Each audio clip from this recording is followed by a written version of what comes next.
Hi everybody, welcome back. Sean here from PassFirstTime.ie. We continue today on our look back at some of our most popular videos. And some of the videos that got the most views were videos where I was talking as I was driving between lessons. So this is one of them, and this lesson looks at some of the main reasons that people fail the driving test. Now, I've been a driving instructor for 20 years plus, and the pass rate over the 20 years has changed little. Still, roughly 50% of people fail first time. So why do they fail? Let's find out.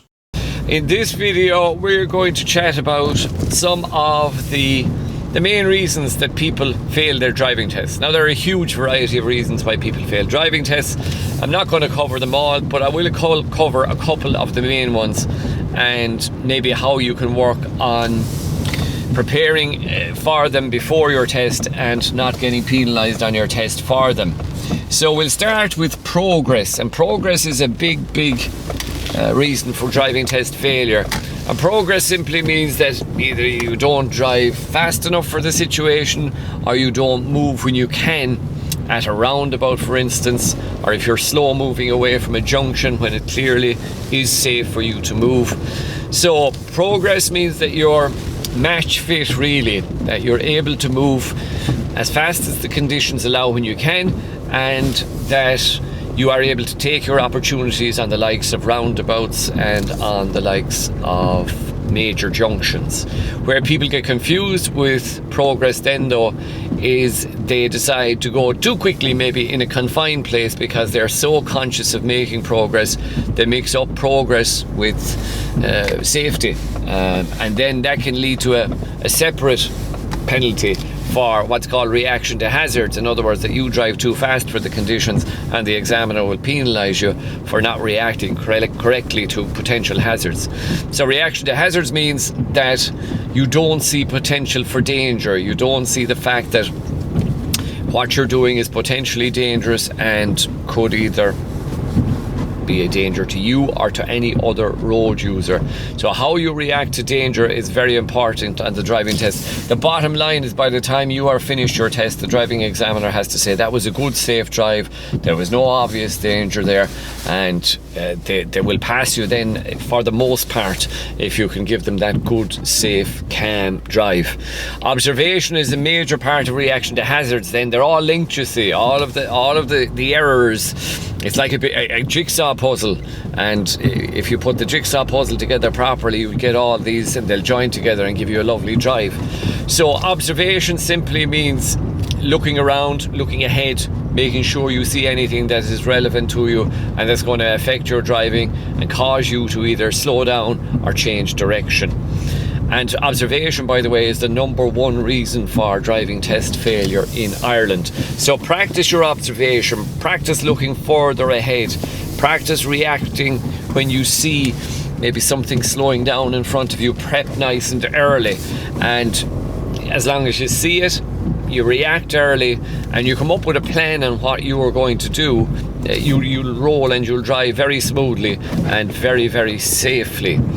One place where people need to watch observation that I have found, especially in the last couple of weeks on driving tests, is when you stop at a junction and you're yielding to your right, make sure while you're waiting that you're giving a little look to the left every now and again as well, that you're looking both ways, in other words, at a T-junction, that you're not just looking to the direction where you're yielding to traffic. So just be very careful that the observation is there so that you would spot maybe a pedestrian or a cyclist or something on your left that would affect you. Roundabouts is next, and being able to use roundabouts correctly is vital for your driving test and vital to get you passed. So with your driving instructor, make sure that you can use all the roundabouts in your local area correctly. Make sure you're familiar with any roundabouts that might be a little unusual or a little challenging, and that you're quite comfortable using them. You know the lanes, you know what signal you should have both entering and leaving, and again, it's part of the jigsaw puzzle. If you can use roundabouts correctly, it is going to make your chances of passing the driving test far higher. you will have a much better chance, because Ireland is literally full of roundabouts. We have a huge amount of roundabouts, so on your driving test there is a very high likelihood that you will at some stage have to use a roundabout.